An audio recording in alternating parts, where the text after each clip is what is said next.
Hello, hello, hello to the world! Welcome to the first episode of the Potato English Podcast. I am your host, Jim, the man who speaks English like a Shakespeare, if Shakespeare was hit by a bus.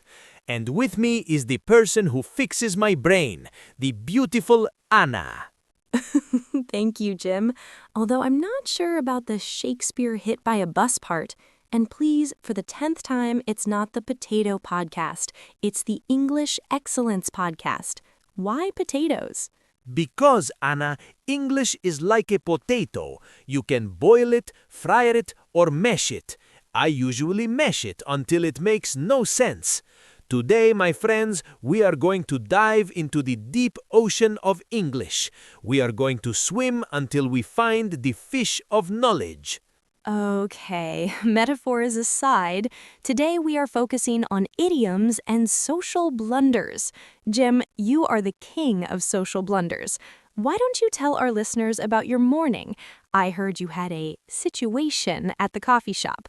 Oh, Anna, it was a disaster, a total tomato face moment. You mean you were embarrassed? You can say, I was red as a beetroot leaf, or I was mortified. Yes, mortified. I went to the counter. There was a beautiful girl behind it. I wanted to be cool, like James Bond. So I looked at her and said, "Give me a coffee, and please keep the change of your heart." Silence. Jim? What? Keep the change of your heart? Yes, I wanted to be romantic. I meant keep the change, but I added your heart to make it spicy. Jim, that's not spicy. That's a restraining order. Keep the change is for money. If you tell someone to keep the change of their heart, they think you are a poet or a pickpocket. Did she give you the coffee? She gave me the coffee, but she also gave me a look like I was a broken radio. A broken radio? You mean you were talking nonsense? We say you were talking through your hat. My hat?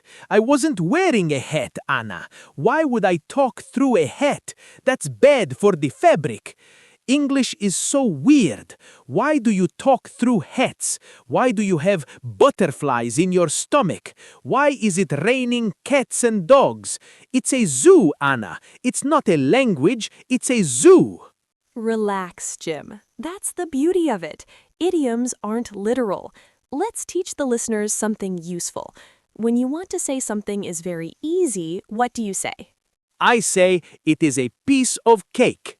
Perfect. And what if it's very expensive?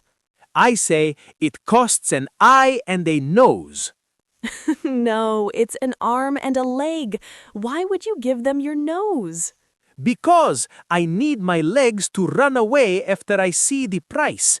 Anna, listen, I want to tell the listeners about the time I went for a job interview.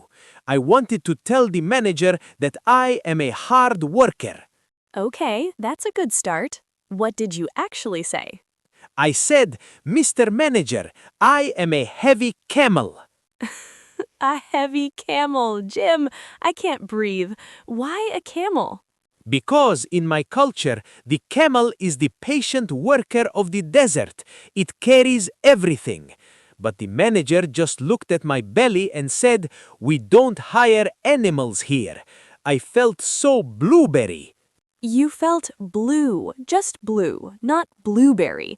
To feel blue means to feel sad. Oh, Jim, you are a treasure, truly. Thank you, Anna. I know I am a golden finger. You mean you have a golden touch, like Midas? Exactly. Everything I touch turns into a mistake. But hey, that's how we learn, right?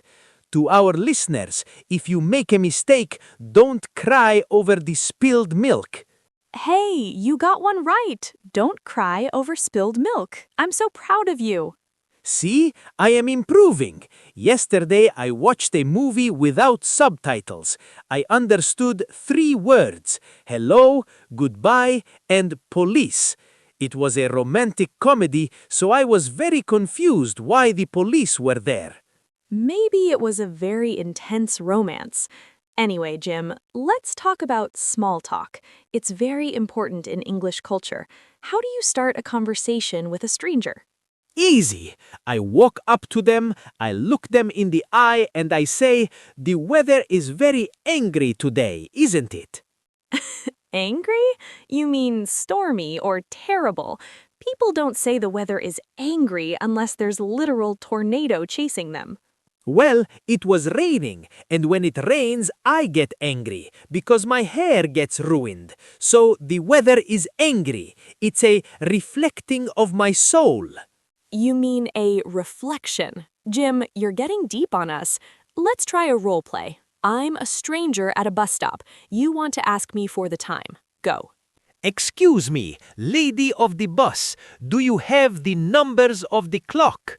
Do you have the time? No, I have my own time. I just want to borrow yours. Jim, that sounds like you're trying to steal my life force. Just say, "Excuse me, do you have the time?" or "Could you tell me what time it is?" Fine. English is so boring. Do you have the time? So simple. No drama. No salt and pepper. Speaking of salt and pepper, let's talk about food. How do you order a steak in a restaurant? I say, I want a steak, and please make it well killed. Scream, "Well done!" The word is well done. Well killed makes it sound like you're a hitman for cows. Well, if it's not killed well, it will jump off the plate.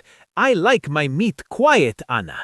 I think I need a vacation, a long one, somewhere where no one speaks.